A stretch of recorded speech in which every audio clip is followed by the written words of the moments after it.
Somos la Iglesia Alianza Cristiana y Misionera Cono Norte Callao, y a la que Dios le ha regalado una visión clara y específica, la de ganar y restaurar familias completas para Cristo. Le damos la bienvenida a la Iglesia Alianza Cristiana y Misionera Cono Norte Callao.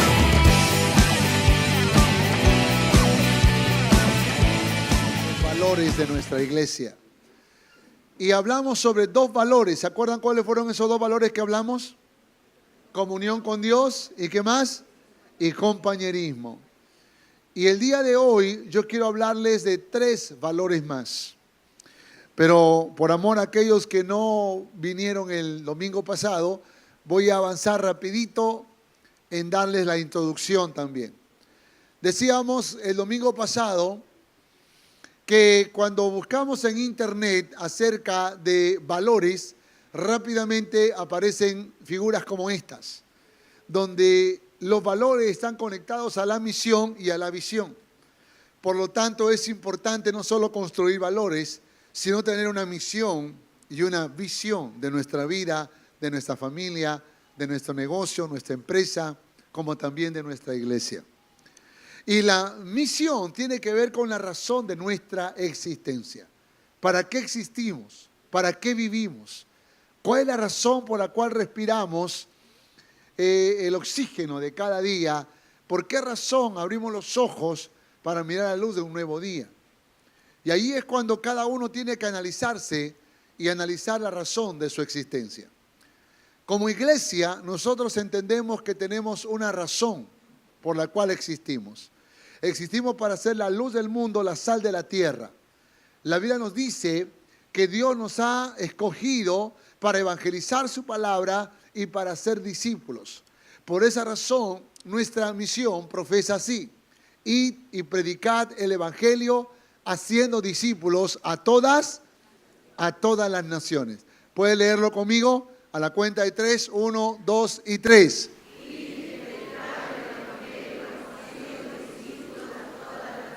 Muy bien, los felicito. Pero así como tenemos una misión, una razón por la cual vivimos, tenemos una visión. Y la visión es lo que tú quieres alcanzar en la vida. Y tienes que establecer una visión para tu propia vida, para tu familia. Tienes que establecer una visión en tu negocio, en tu empresa, en las cosas que quieres alcanzar. ¿Qué quieres alcanzar en los siguientes años o por el resto de tu vida? ¿Cómo te miras al final de tus días? ¿Qué has logrado? ¿Qué has alcanzado? Y nosotros tenemos una visión cualitativa y también tenemos una visión cuantitativa. Es decir, como visión cuantitativa, decimos que hasta el año 2025 queremos plantar 21 iglesias y levantar un edificio, un centro de entrenamiento nuevo en este lugar. Sin embargo, cuando hablamos sobre la visión cualitativa, es decir, qué queremos lograr como esencia, entonces decimos que lo que queremos lograr es la restauración de las familias. Por eso nuestra visión profesa de esta manera: somos una iglesia que adora a Dios y se multiplica estratégicamente, ganando y restaurando familias completas para Cristo. ¿Puede leerlo conmigo? A la cuenta de 3, 1, 2 y 3.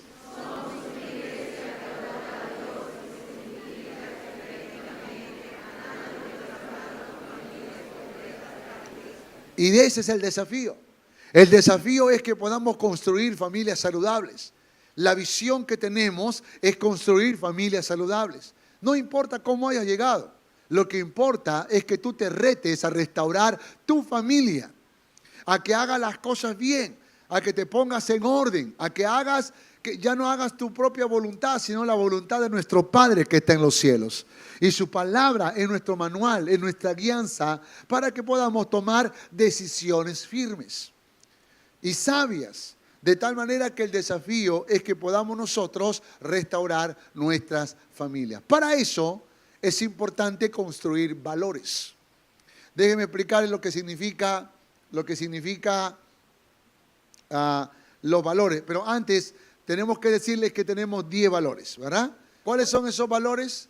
El primero es comunión con Dios. El segundo, compañerismo, sacrificio, sujeción y lealtad, ¿no?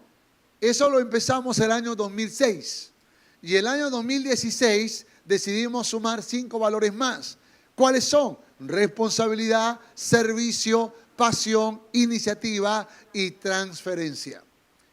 Ahora, los valores son importantes porque reflejan el interés de querer alcanzar la visión. Si tú quieres restaurar tu matrimonio, tu familia, si tú quieres ser bendición para otras familias, tienes que construir los valores. Tú no puedes solamente hacerlo así porque sí, tienes que desarrollar virtud en tu vida para que de esa manera puedas estar más cerca de la restauración. Por esa razón hemos ido construyendo estos valores para poder afirmar, para poder fortalecer y así poder restaurar nuestras familias. Puede decirlo usted contando del 1 hasta el 10, ¿ok?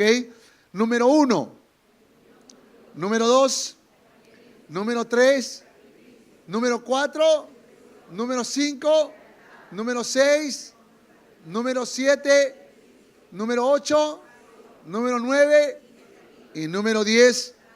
¿Qué son los valores en definición? En un sentido genérico, los valores son las propiedades, cualidades o características de una persona consideradas típicamente positivas o de gran importancia. Entonces, nota, son características positivas. Entonces tú le preguntas a una mujer, ¿y usted qué característica positiva tiene? Dice, yo soy muy celosa, muy celosa. Eso no es una característica positiva, ¿sí o no? Por lo tanto, a veces uno puede, hay gente que dice, ¿cuál es tu característica positiva? Hay hombre que dice, no, yo soy de carácter, yo soy bravo, yo soy fuerte, yo soy duro. No, eso no se llama, eso no es valor. Eso se llama mal carácter, ¿no? Mal carácter. Cuando uno tiene dominio propio de su cólera, ¿no? Entonces ese es mal carácter.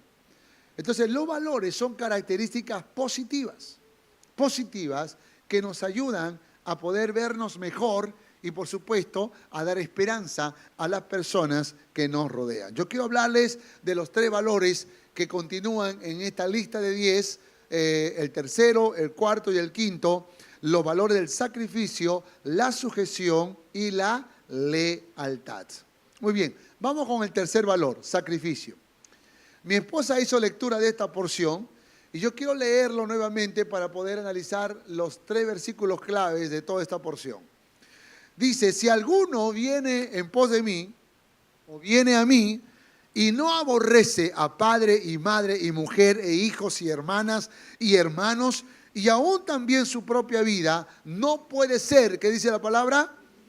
Y al que no lleva su cruz, el que no lleva su cruz y viene en pos de mí, no puede ser mi discípulo, note. Así pues, cualquiera que no renuncie, diga conmigo, renuncia, que no renuncia a todo lo que posee, no puede ser, mira lo que está diciendo el texto, no puede ser mi discípulo, no puede ser mi discípulo, no puede ser mi discípulo. Yo que creía que ser discípulo de Cristo era ir el domingo a la iglesia.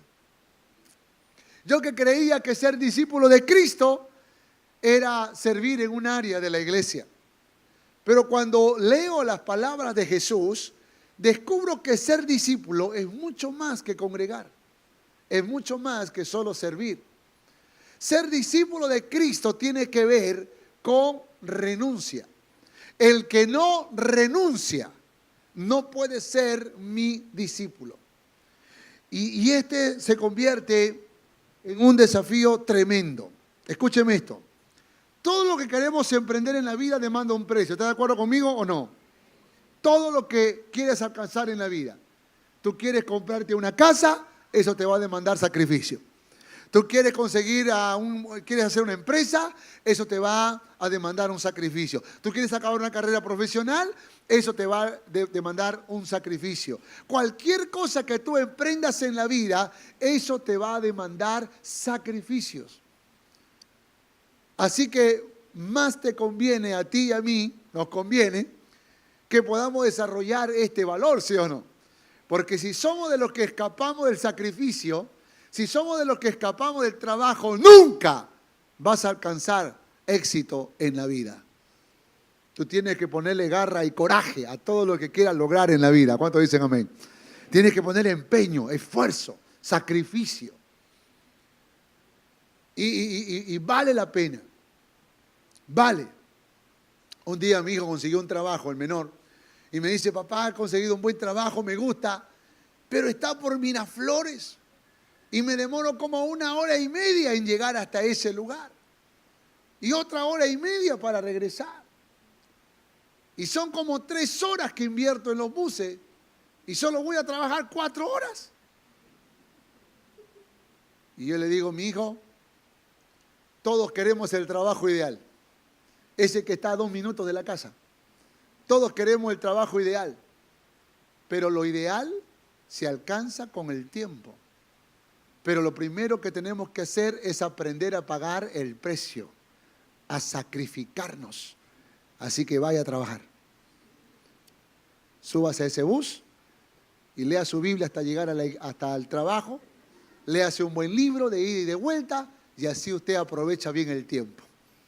Entonces, de esa manera, yo le quiero enseñar que puede conseguir algún día el trabajo ideal y finalmente lo consiguió porque Dios es así. Ahora trabaja a 5 minutos de la casa y tiene un buen trabajo. Entonces lo que yo digo es que Dios puede honrarnos, pero tenemos que nosotros aprender a pagar el precio. Diga que está a su lado, tienes que aprender a pagar el precio. Alcanzar nuestros sueños demandará un sacrificio muy alto. Más aún si deseamos alcanzar los sueños de Dios. ¿Cuántos dicen amén? Amar los sueños de Dios nos convierte en verdaderos discípulos de Cristo. Ser discípulo de Cristo demanda sacrificio. Y sacrificio implica renuncia. ¿Qué significa renuncia? Quitar todo lo que ocupa el primer lugar de nuestras vidas y colocar a Jesús en ese lugar. Por favor, recuerda esto. Si tú quieres ser un verdadero discípulo de Cristo, ¿cuántos quieren ser verdaderos discípulos de Cristo? Esto no tiene que ver solo con congregar, no tiene que ver con servir, tiene que ver con ser capaz de renunciar a todo lo que Dios me demande. Y yo creo que si quisiéramos clasificar, tendríamos que decir que tenemos que renunciar en muchas ocasiones a lo que más amamos, en otras ocasiones a nuestros temores y en otras ocasiones tenemos que renunciar a nuestras posesiones.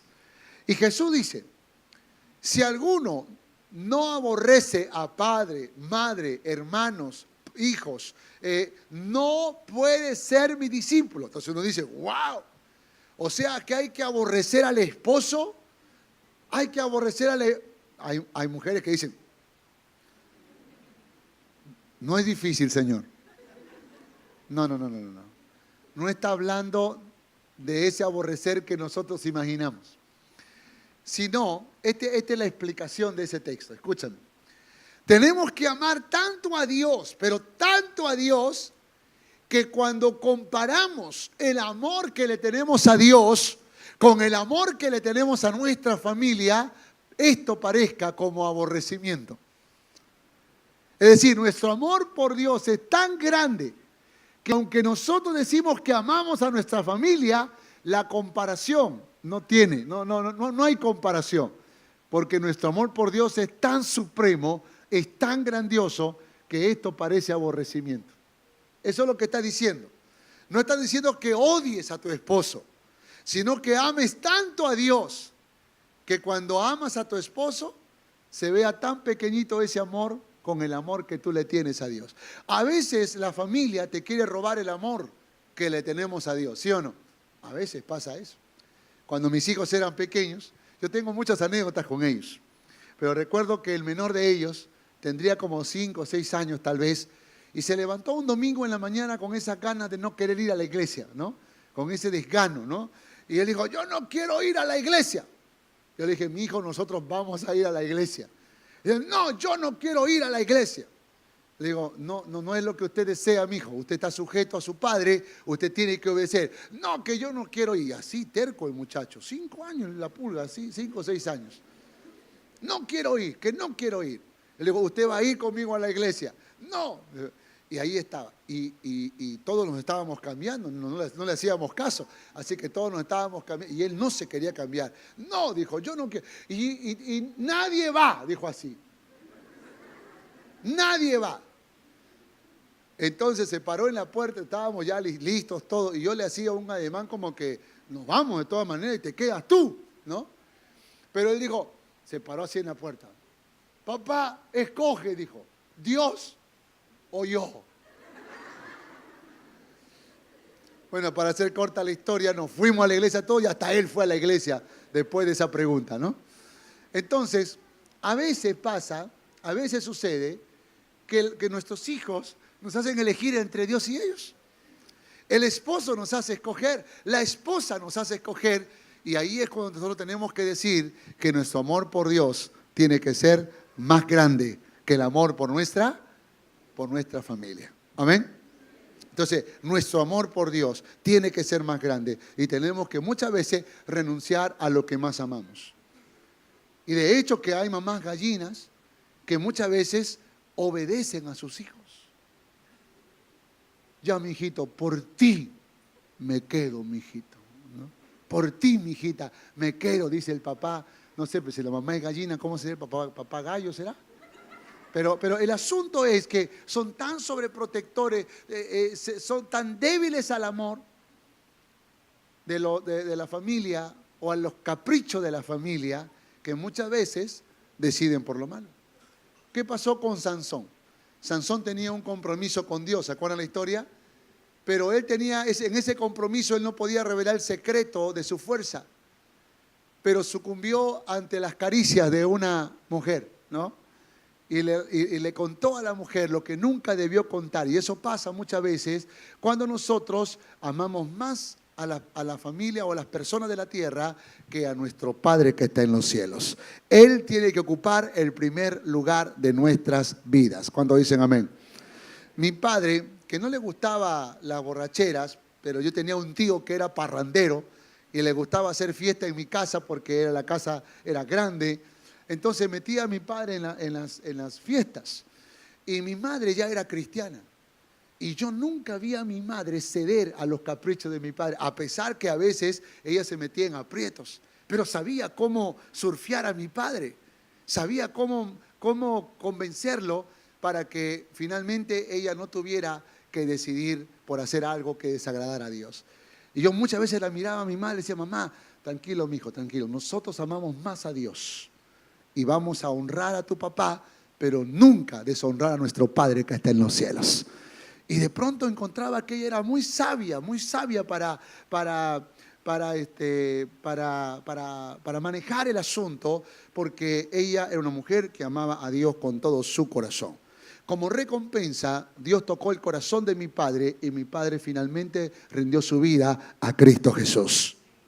Lucas capítulo 18, verso 29-30 dice, y él les dijo, de cierto os digo que no hay nadie que haya dejado casa o padres o hermanos o mujer o hijos por el reino de Dios y que no haya de recibir mucho más en este tiempo y en el siglo venidero la vida eterna. Tremenda palabra de Dios. Por eso tenemos que renunciar a lo que más amamos. ¿Cuántos dicen amén a esto? Pero también tenemos que renunciar, es decir, quitar el primer lugar de nuestras vidas a los temores que muchas veces se apoderan de nosotros. Temores que muchas veces no nos dejan avanzar, no nos dejan crecer.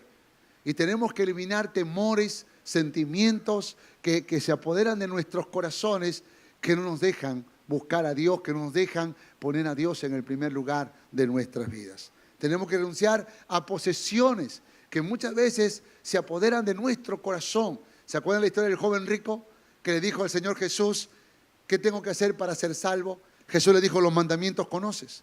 Y le comenzó a recitar los mandamientos. El joven le dijo, Señor, todos esos los he cumplido desde mi juventud, pero no siento paz en mi corazón. No tengo tranquilidad en mi alma. Jesús le dijo, una cosa te falta. Vende todo lo que tienes, dalo a los pobres y sígueme.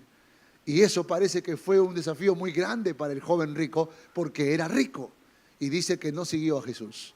Muchas veces el Señor te va a pedir que renuncies a eso que tú más amas, a eso que está en el centro de tu corazón, a eso que está en el trono de tu corazón. Y de pronto el Señor te dice, quita el dinero, no puedes amar el dinero, yo soy tu Dios. Quita ese espíritu enfermizo de trabajo, porque hay gente que trabaja y hay gente que es enferma del trabajo, ¿no? Como una vez un hermano me dijo, pastor, yo soy trabajólico, me dijo así. Trabajólico. A ver. Y me explicó, porque yo al comienzo entendí que bebía en el trabajo. Pero él me dijo que era un vicioso del trabajo, o sea, que toda su vida lo veía trabajar y no se dedicaba ni a la familia, ni a la esposa, ni a los hijos, ni a Dios, ni a todo lo hermoso de la vida. Entonces hay personas que han endiosado algunas cosas materiales, algunos proyectos en su vida y se olvidan de Dios. Dios te pide que renuncies. La renuncia es el primer paso para sacrificarlos.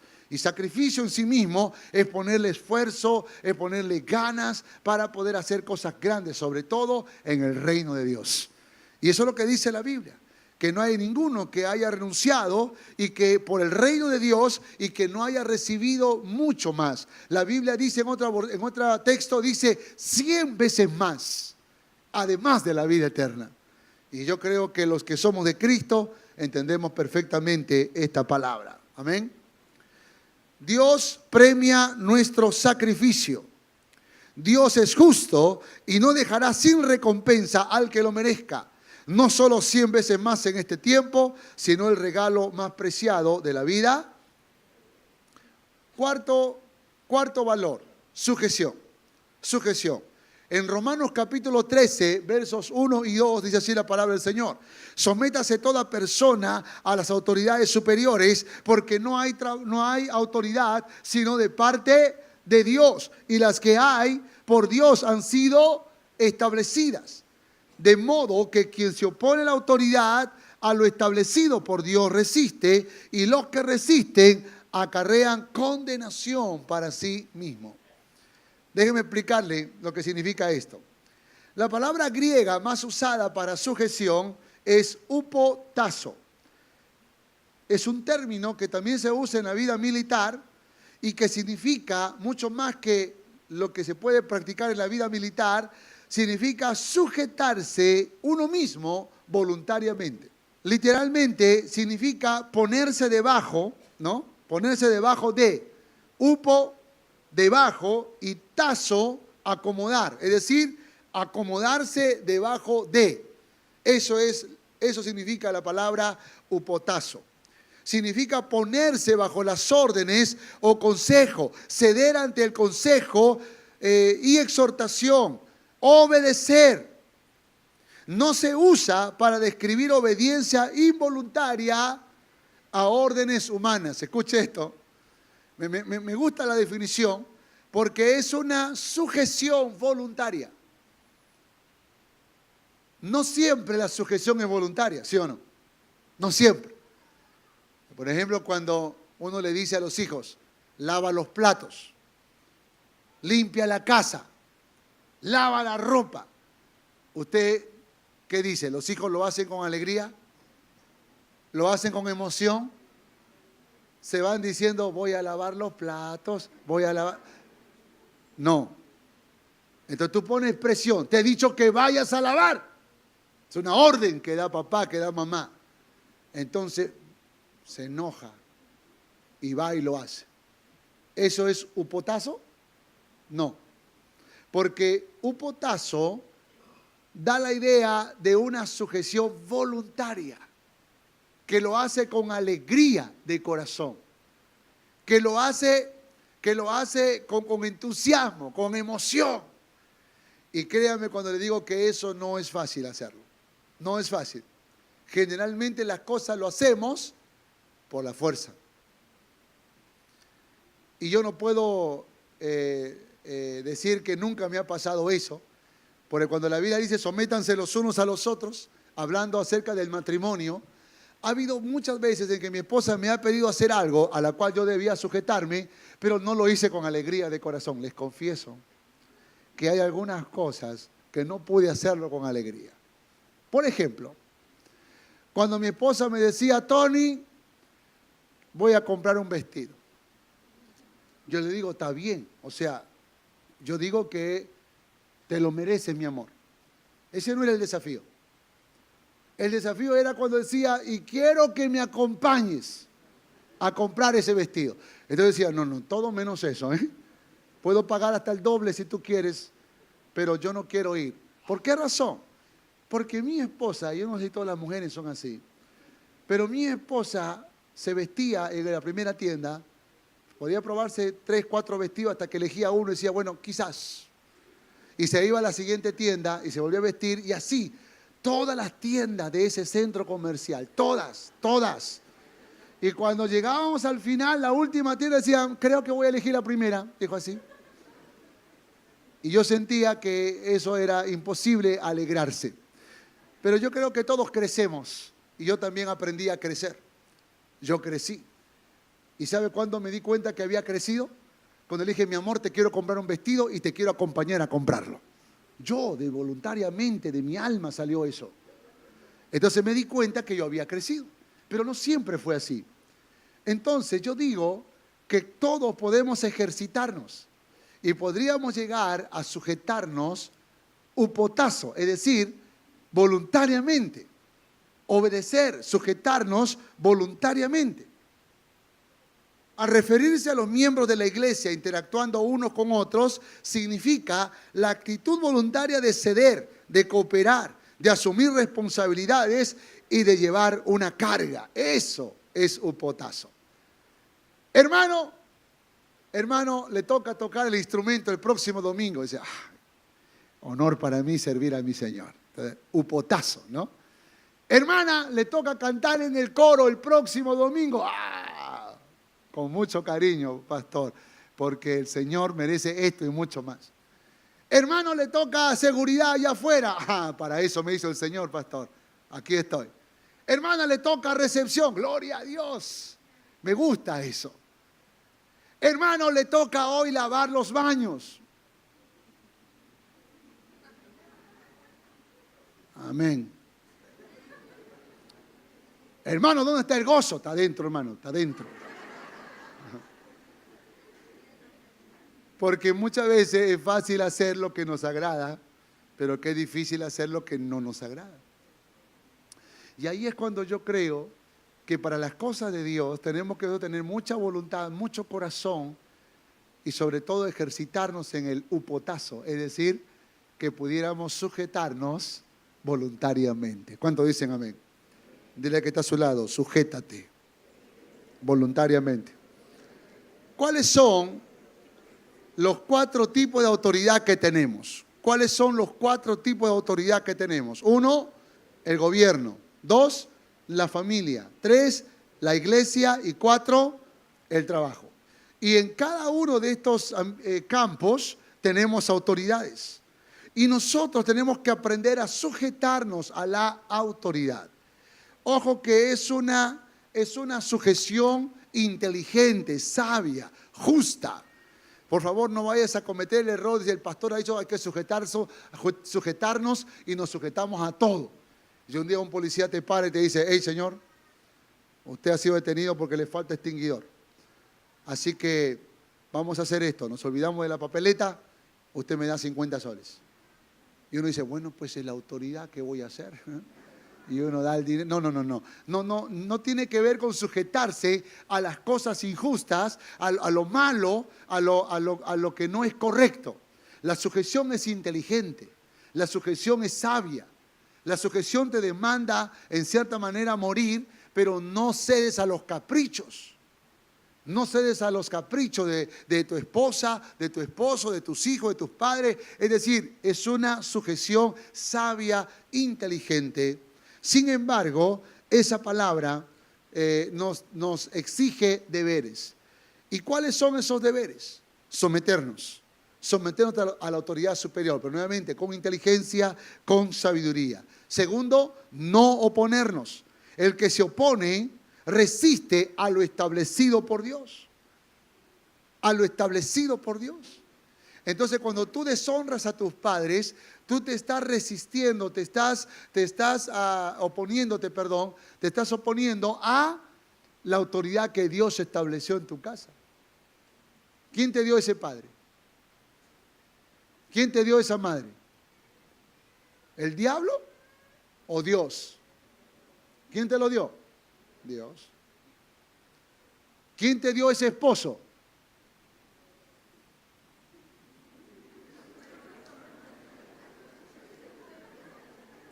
Fíjense cómo dudan las mujeres.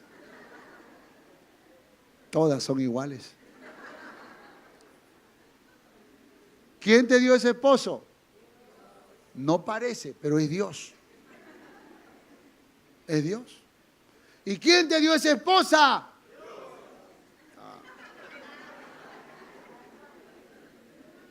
¿Se dan cuenta? Entonces, si te lo dio Dios, la pregunta es, ¿por qué no te vas a sujetar? Más aún cuando lo que te pide es bueno, cuando lo que te pide es correcto, cuando lo que te pide es honorable, cuando lo que te pide es saludable, ¿cómo no lo vas a hacer? Entonces no te opongas, tiene que estar a tu lado, no te opongas. Pero también no te resistas. Dice, los que resisten, que dice la palabra, acarrean condenación. Ahora, condenación, la palabra condenación no significa pérdida de salvación, no. Uno dice, mira, te vas a ir al infierno si no obedeces. No, no está diciendo eso. La palabra condenación en el griego da la idea de fracasos en tu vida, derrotas diarias en tu vida. Y cuando uno se resiste a la autoridad, entonces no cuenta con la ayuda de Dios. Nunca Dios te va a aplaudir. Quien te va a aplaudir es el diablo. Y él es el que te va a llevar por un camino pedregoso que te va a destruir. ¿Quién convenció al hijo pródigo de rebelarse a su padre? El diablo. ¿Y hacia dónde llegó? ¿Al éxito o al fracaso? Al fracaso. Eso pasa cuando uno se resiste a la autoridad. Por eso ten cuidado si tú eres lo que está peleando con los padres, con los jefes en el trabajo, si estás peleando con las autoridades del gobierno, con los líderes en la iglesia. Ten cuidado porque el que se resiste a la autoridad acarrea condenación. Tendrá fracasos en su vida. Dile a que está a su lado, no te resista a la autoridad.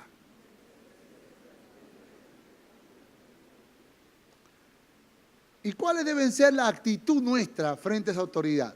Sabemos lo que no tenemos que hacer, pero ¿qué es lo que tenemos que hacer? Mira, 3 cosas. 1, espíritu reverente. ¿Qué significa espíritu reverente? Significa respeto. Y las autoridades merecen nuestro respeto. Tenemos que aprender a valorarlos. Tenemos que aprender a admirarlos, a reconocer virtud en ellos. Y eso no es fácil, ¿eh? Eso no es fácil. Porque si no reconocemos virtud, si no los respetamos, si no tenemos un espíritu reverente, no tendremos un espíritu agradecido. Y el espíritu agradecido es cuando tú reconoces y nunca olvidas lo bueno que hicieron por ti. Hay personas que cuando hablan acerca de su éxito, ¿sabe qué dicen? Yo me hice solo en la vida. Y dice, ¿cómo? Solo me hice, sola me hice en la vida. O sea que cuando tú naciste, ¿tú ya comías solo? No. Entonces, ¿dónde comías? Bueno, en la casa de mis padres. Ok, ¿y dónde dormías? Bueno, en la casa de mis padres. ¿Y dónde dormías? Bueno, en la casa de mis padres. ¿Y cómo fuiste a la escuela? Bueno, por la ayuda de mis padres. ¿Y a la universidad? Bueno, también por la ayuda de mis padres. Entonces, ¿cuándo te hiciste solo? ¿Cuándo te hiciste sola? Cuando alguien dice yo me hice solo, yo me hice sola, está siendo ingrato, ¿sí o no? Porque está olvidando que Dios le puso una autoridad para forjarlo. para sujetarla, para sujetarlo. Y como no tiene un espíritu de reverencia, de respeto, entonces no tiene un espíritu agradecido. Y muchas veces nosotros hemos sido ingratos con nuestros padres. Yo recuerdo que, hermanos, yo odiaba a mi padre porque mi padre me hizo trabajar desde los 6 años. Y claro, yo no haría, nunca hice lo mismo, pero andaba muchas veces por la vida diciendo, mi padre fue duro conmigo, mi padre me exigió tanto en la vida y me hizo trabajar desde niño y me forjó en el trabajo en la adolescencia y me hizo esto, lo otro, y todo el tiempo hablando así. Y un día me di cuenta que la razón por la cual soy lo que soy es por el trabajo y el esfuerzo en que él me sometió. Ahora, yo no estoy defendiendo los errores que mi padre cometió, pero entre las cosas erradas que hizo muchas cosas buenas. Y una de ellas es que siempre me metió al trabajo. Hermanos, yo no le escapo al trabajo. A mí me gusta trabajar.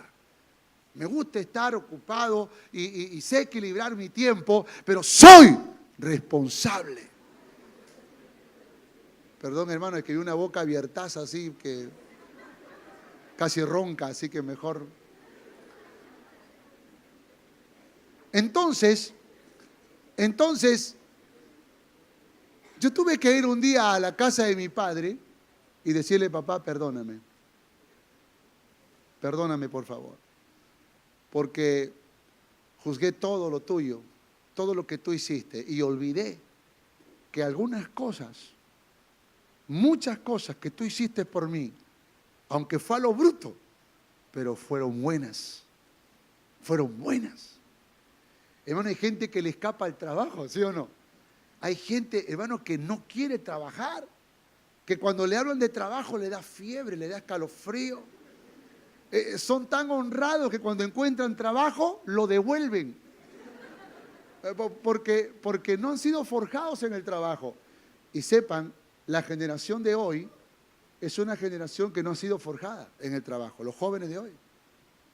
Porque con eso de los derechos, no me toques porque te voy a denunciar, no me digas nada porque te voy a denunciar. Y con todas esas leyes que hoy favorecen, muchas veces han evitado que los padres forjen el carácter de los hijos. Y por eso andan con romances ocultos, embarazándose antes de tiempo, teniendo relaciones ocultas, haciendo cualquier cosa menos lo que es correcto. ¿Por qué razón? Porque nosotros los padres muchas veces no hemos perdido autoridad sobre nuestros hijos. Pero los que somos padres sabemos que tenemos que arriesgarnos, hermanos. Sabemos que tenemos que arriesgarnos. Y tenemos que ser firmes muchas veces cuando hay que ser firmes. Y tenemos que ser amorosos y tiernos cuando hay que ser tiernos. Pero tenemos que arriesgarnos porque somos la autoridad. Y tenemos que ayudar a nuestros hijos a reflexionar. A veces los hijos creen que porque ya tienen 18 años, ya pueden hacer lo que quieren con su vida. Y tenemos que decirle, no, mi hijo, no es hasta que tengas 18. Es hasta que te casas. Es hasta que te casas. La Biblia dice, por tanto dejará el hombre a su padre y a su madre y se unirá a su mujer y los dos serán una sola. ¿Cuándo el hijo sale de la autoridad de sus padres? Cuando se casa. Y mientras tanto, mientras no se casa, ¿bajo qué autoridad está? Aunque tenga 40.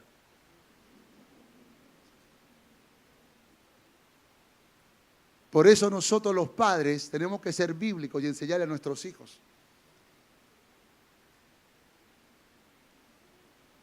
A veces mi hijo me bromea y me dice, papá, ya que tengo trabajo, ¿tú crees que puedo vivir solo? Mi hijo, vaya y viva solo. Vaya, que haga lo que quiera, pero tienes que saber algo. En primer lugar, no es bíblico. En segundo lugar, vas a sufrir. Mejor te adelanto tu final.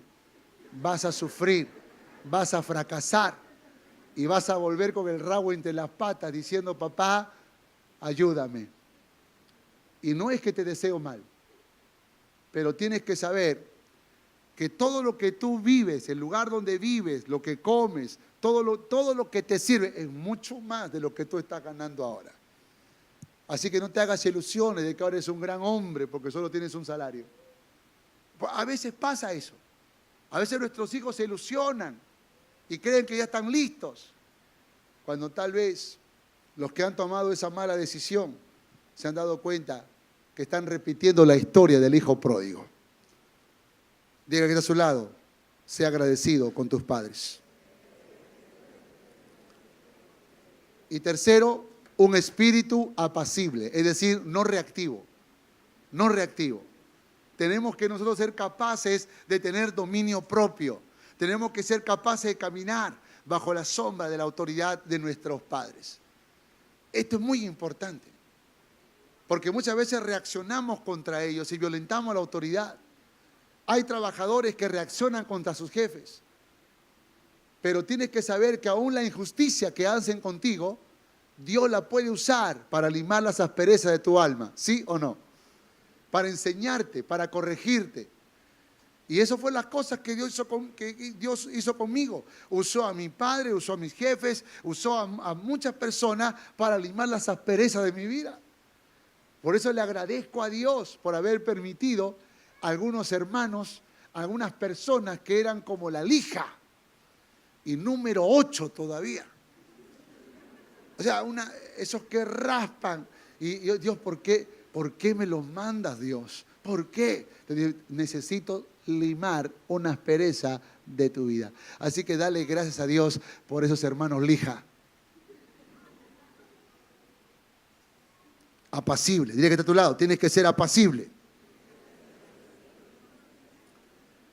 Y aún en la iglesia, el Señor nos deja un consejo. Obedeced a vuestros pastores, y sujetaos, ¿qué dice la palabra? A ellos. Porque ellos velan por vuestras almas, como quienes han de dar cuenta, para que lo hagan con alegría y no quejándose, porque esto no os es provechoso. Mira lo que hacen. Mira lo que hacen los pastores. 1, velan por las vidas. Velan por las vidas. 2, ¿qué hacen? ¿Qué hacen? Van a rendir cuentas. ¿A quién van a rendir cuentas? Por esas vidas, ¿verdad? Pero tercero, ¿cuál es el desafío de los pastores?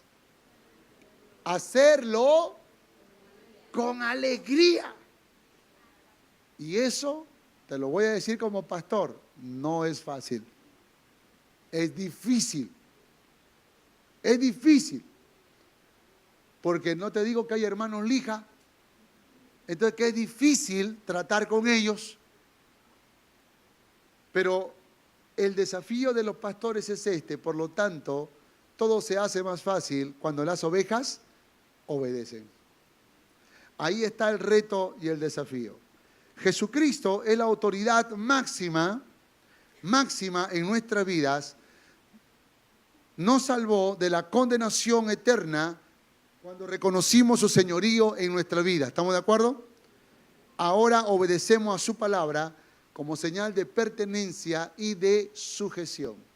Entonces Jesús es nuestra autoridad máxima y a Él nos sujetamos y también a su palabra. ¿Cuántos dicen amén? Vamos con el quinto valor. Lealtad. La lealtad como valor es el compromiso de defender y de ser fieles a los que creemos y en quien creemos. Quien es leal, escucha esto, no da la espalda a quien es su amigo. Con la lealtad hay una cuestión de honor. Hay una cuestión de honor. Es el alto respeto que una persona tiene por otro y por ese respeto conlleva un compromiso y plena confianza en la persona, en la otra persona. La lealtad es el cumplimiento de aquello que exige las leyes de fidelidad, el honor y el respeto. La lealtad también exhorta y corrige, pero nunca amenaza ni abandona. Lealtad. Este es un valor que también tenemos que desarrollar en nuestra vida. Así como el sacrificio y así como la sujeción, tenemos que nosotros ser capaces de ser leales. La lealtad es ese compromiso que tiene que ver con un código de honor, que tiene que ver con esa determinación de poder vivir bajo principios, el principio de la fidelidad, el principio del respeto, el principio de la lealtad. Entonces tenemos que aprender nosotros a ser leales. Y a ser leales es cuando nosotros aprendemos a creer en la otra persona y establecemos un código inamovible de respeto, de admiración, de credulidad. La lealtad no es encubrimiento. O sea, si alguien comete una falta y yo no digo nada, ¿y tú por qué no hablas? No, es que yo soy leal. Eso no es lealtad. La lealtad no encubre pecados. Eso se llama complicidad. La lealtad, más bien al contrario, busca, como es un valor positivo, busca la solución de ese problema. Busca la solución de esa crisis de la mejor manera. Por eso es que la lealtad exhorta y corrige, pero nunca amenaza ni abandona. Un trabajador descubre a su jefe que está en adulterio. Tiene una amante. Entonces le dice el jefe, mira jefe, yo conozco lo que estás haciendo tú. Y tu esposa puede enterarse. No, dice, por favor, no digas nada. Bueno, entonces, ¿me aumenta el salario o hablo? Si tú me aumentas el salario, yo soy una tumba, yo no hablo. Entonces, esa amenaza. Tú conoces la debilidad no para amenazar o para abandonar, sino tú conoces, tú tomas el problema para exhortar, para corregir. ¿Me dejo entender en eso? Eso es lealtad. Lealtad es cuando tú confrontas a esa persona, cuando tú le hablas, como cuando el profeta Natán confrontó al rey David. Por lealtad le habló y le corrigió, porque la lealtad es muy importante. Ahora, cuando una persona quiere ser leal, a veces es tratado como chismosa, como soplón, es tratado como infiel, desleal, lo que sea. Pero la lealtad es un valor inamovible. Yo tengo amigos de mi, así como yo que soy pastor principal, y hemos conversado, y hemos hablado, y hemos tratado cosas, situaciones. Y cuando es algo, una confesión que yo puedo ayudar y resolver, y tiene una actitud de poder avanzar, obviamente queda entre nosotros. Pero si es algo que trae consecuencias, si es algo que es necesario que lo sepa la familia, que lo sepan las autoridades, yo voy a motivarlos a hablar con las autoridades, a hablar con su familia, porque es importante. Eso va a traer consecuencias. Si tú no lo haces tarde o temprano, va a traer consecuencias. Por lo tanto, es importante, por lealtad, yo te animo a que lo hagas. Y si tú no lo puedes hacer, yo te voy a ayudar a hacerlo, o de lo contrario, yo tendré que hacerlo. Entonces, por lealtad. Pero hay gente que por una falsa lealtad ha callado. Hay parejas, por ejemplo, que han tenido relaciones sexuales. Entonces le dicen, mira, vamos a callar, no vamos a decir nada. Nos vamos a quedar en silencio por lealtad. Dígame, ¿eso es lealtad? Eso no es lealtad, ¿sí o no? Eso es complicidad. Es muy diferente a lealtad. Más bien por lealtad, vamos y hablemos. Más bien por tu bienestar y por mi bienestar, vamos y hablemos. ¿Cuándo hablan? Cuando ya quedó embarazada. ¿Cuándo hablan? Cuando él abandonó, cuando ella lo abandonó. ¿Cuándo hablan? Cuando están en un serio problema. Y eso tampoco se llama lealtad, eso se llama venganza. Muchas veces nosotros cometemos el error de no hablar por un falso concepto de lealtad. Tenemos que nosotros, por amor, hablar. Por amor. Y hay matrimonios que por una falsa lealtad no buscan ayuda. Entonces, él la golpea a ella. Ella dice, voy a buscar ayuda. No, ¿qué van a decir de mí? Ella dice, tienes razón, yo te cuido tanto que no quiero que nadie hable mal de ti. Voy a callar. ¿Eso es lealtad? ¿Eso es lealtad? No. No. Eso no es lealtad. Por lo tanto, es importante que nosotros definamos correctamente la lealtad. La lealtad es una virtud, es una característica positiva que nosotros tenemos que desarrollar. Exhorta, corrige, pero nunca amenaza y nunca abandona. Imagínate que un día tu cónyuge, tu esposo o tu esposa, tiene un accidente y pierde los brazos, las piernas y pierde la visión. Pregunta, ¿tú lo abandonas o te quedas con él, te quedas con ella? ¿Qué dices? ¿Lo abandonas o te quedas con él, con ella? Ahora, es difícil responder esa pregunta, pero te la voy a voltear ahora. ¿Qué pasaría si a ti te pasa ese accidente? ¿Te gustaría que te abandonen o que sigan a tu lado? Eso se llama lealtad. La lealtad no abandona. La lealtad es una virtud que se desarrolla en la conciencia y que implica cumplir con el compromiso de fidelidad aún frente a circunstancias cambiantes y adversas. ¿Cuántas personas han fracasado en el trabajo, en la empresa, en el negocio? Y cuando han comunicado eso a la esposa, al esposo, le dice, ¿cómo? Te me vas, te me vas. No sé, pero tú vienes con plata, si no, nunca más vuelvas. Entonces, eso es una pérdida de lealtad.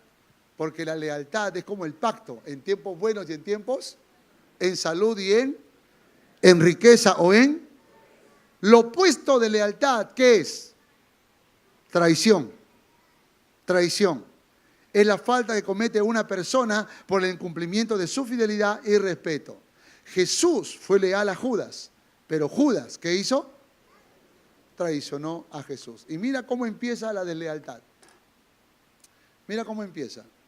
¿Te acuerdas cuando una mujer derramó perfume en los pies del maestro? Y dice la Biblia que Judas Iscariote, verso 4, y dijo uno de sus discípulos, Judas Iscariote, hijo de Simón, el que le había de entregar, ¿por qué no fue este perfume vendido por 300 denarios y dado a los pobres? Pero dijo esto no porque se cuidara de los pobres, sino porque era ladrón y tenía la bolsa y sustraía de lo que se echaba en ella. Entonces este Judas decide, ¿qué decide? Hablar. ¿De quién habló? De Jesús. Ahora, ¿Jesús lo confrontó? ¿Jesús lo confrontó? No. Lee conmigo esto, por favor. Esto es lo que más me sorprende. ¿Jesús sabía que Judas estaba murmurando? Sí. Entonces Jesús dijo, déjala. Para el día de mi sepultura ha guardado esto. Porque a los pobres siempre lo tendréis como a vosotros, con vosotros. Mas a mí no siempre me tendréis. O sea, nota lo que está diciendo la palabra. Está diciendo que la persona, Judas, que no fue leal, murmuró a las espaldas del maestro. Quiere decir que el que es leal no murmura a tus, dile que está a tu lado, no murmures, ¿eh? ¿Qué más? Una persona leal nunca te vende por bienestar personal.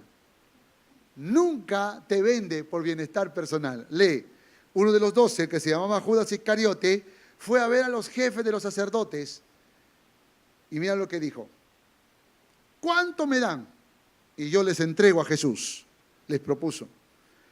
Decidieron pagarle 30 monedas de plata y desde entonces Judas buscaba una oportunidad para entregarlo. Cuando Judas miró a Jesús lo pesó en plata, en monedas de plata. O sea, no lo valoró por lo que él era, sino por lo que podía sacar de él. Y yo digo que muchas veces en la vida tenemos ese tipo de personas a nuestro lado, ¿no? Por ejemplo, cuando un candidato a la alcaldía está lanzando su candidatura, hay muchas personas ahí, ¿sí o no? Detrás, ¿no? ¡viva el alcalde!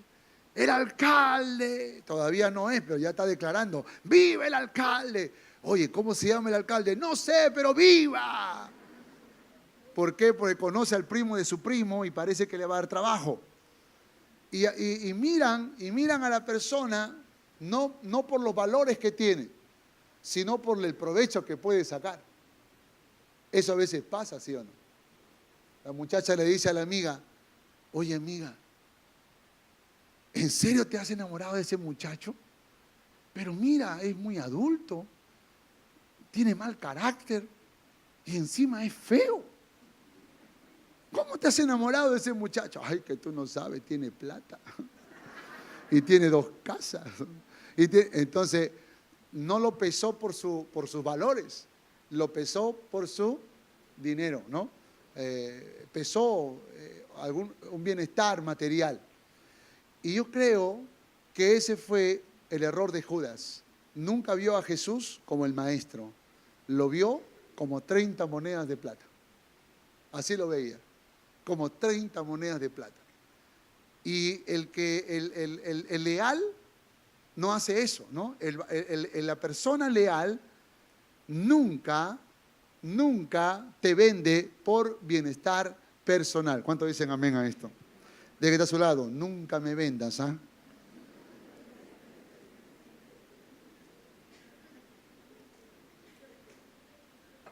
Tercera característica. El leal disfruta de corazón en momentos especiales.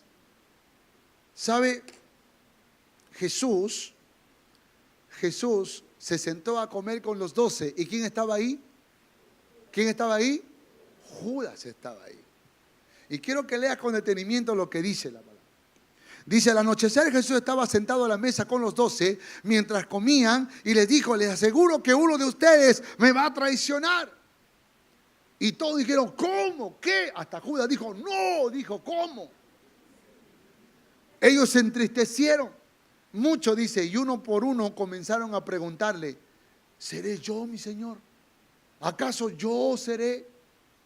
Le estaban preguntando al Señor. Y Jesús dice, diplomáticamente, yo digo que eso es misericordia, ¿no? Porque pudo haber hecho, tú, traidor, tú. Pero no. Él le dice, el que mete la mano conmigo en el plato es el que me va a traicionar, respondió Jesús. Bueno, todos habían metido la mano en el plato, ¿no? Está diciendo, está aquí uno de ustedes. A la verdad el Hijo del Hombre se irá, tal como está escrito de él. Pero ay de aquel que lo traiciona, más le valdría a ese hombre no haber nacido. Y yo creo que después de eso, los discípulos estaban más asustados. Y Judas también tenía cara de asustado. ¿Y qué dice Judas? ¿Acaso seré yo, Rabí? No, yo en lugar de Jesús, yo le meto una bofetada a ese, ¿eh? O sea, hay que ser traidor, pero ya cara dura, o sea, vas a ser traidor, traiciona, pues, ¿no? Pero ser cara dura, ¿no? Mientras estaba comiendo, ¿seré yo, maestro? Dios, no.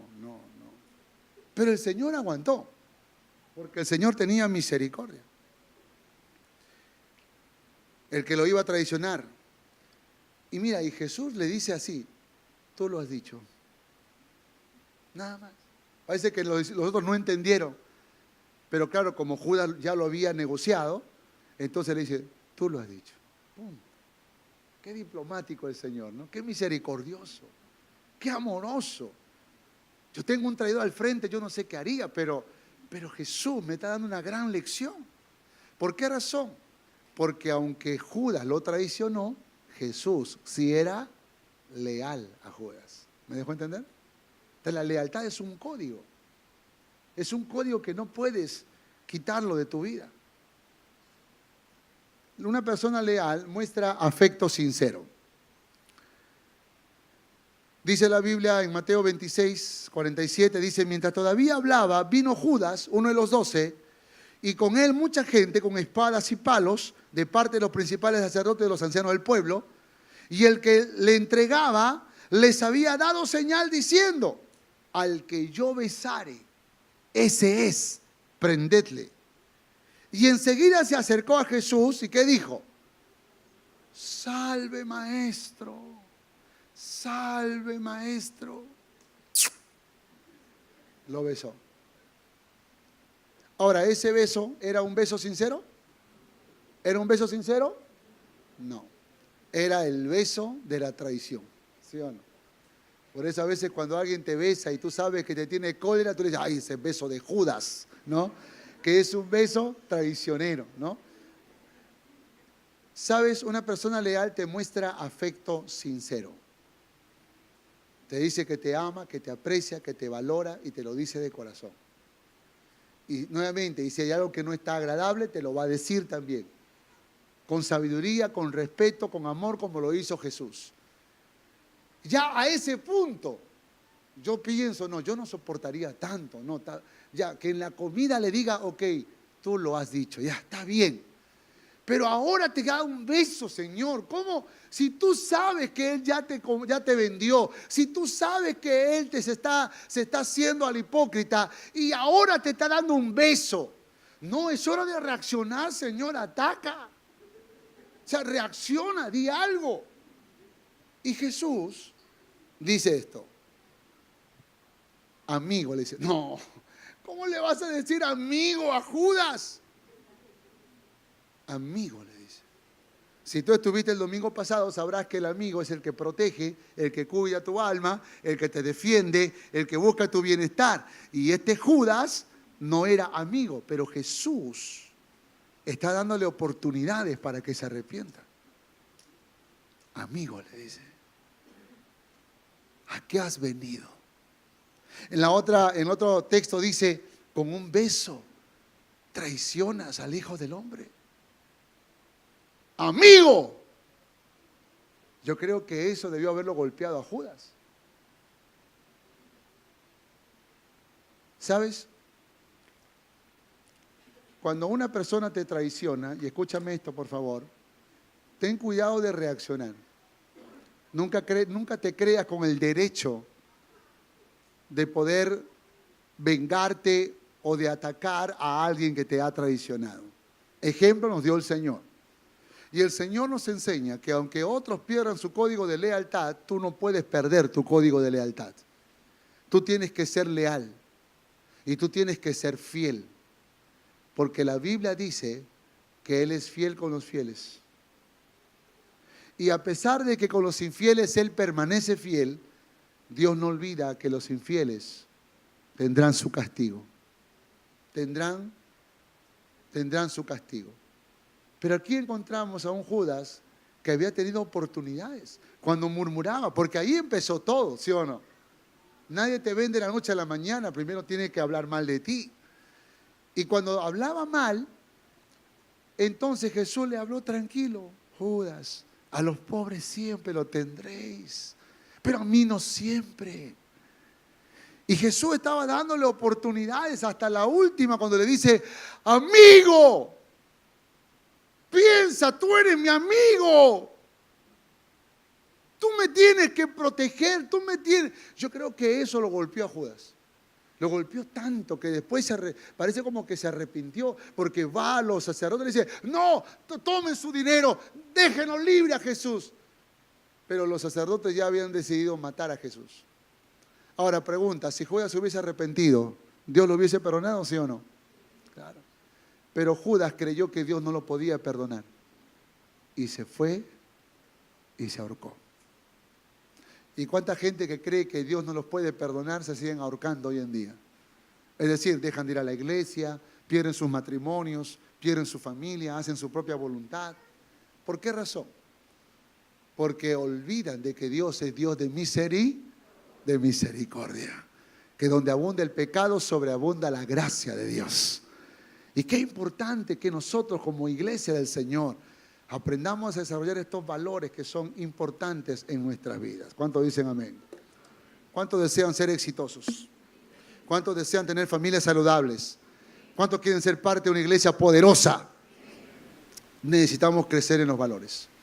¿Cuáles son esos valores? Uno, 2, 3, 4 y 5. Recuerda que lo que dijo Dios: sin mí nada podéis hacer. No lo intentes sin Dios. Deja que Él sea el Salvador y Señor de tu vida. Con su ayuda lo lograrás. ¿Cuántos dicen amén? Cierra tus ojos. Si Dios habló a tu corazón, ponte de pie ahora en el nombre de Jesús. Ponte de pie. Si Dios habló a tu corazón, ponte de pie.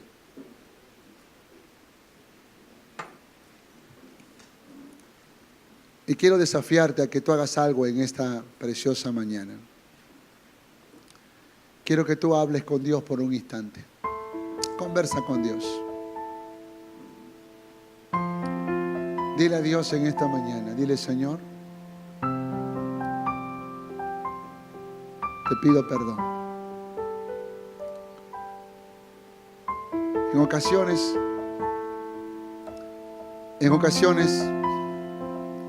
siento que me ha faltado sacrificio, en otras sujeción y en otras lealtad. Pero yo quiero en esta mañana reconocer lo que dice tu palabra: sin ti nada puedo hacer. Por esa razón, lo que yo deseo en mi corazón es que tú me ayudes. Por favor, ayúdame. Quiero ser un hombre, quiero ser una mujer conforme a tu corazón.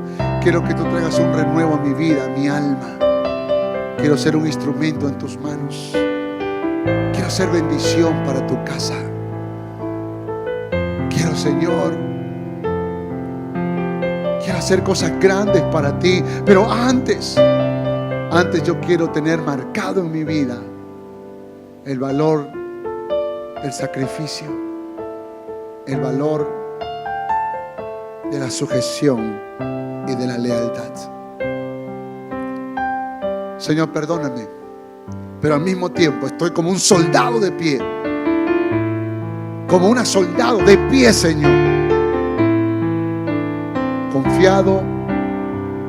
confiada, creyendo que tú seguirás obrando en mi vida, que tú nunca me vas a abandonar, que tú nunca me vas a dejar, que tú siempre estarás conmigo, que iré de gloria en gloria, de victoria en victoria. Camino firme, Señor, sabiendo que estos valores han de seguir afirmándose en mi alma, en mi corazón. Y sé que he de ver tu gloria, sé que he de ver tu poder, sé que he de ver tu gracia. Hoy me pongo en tus manos.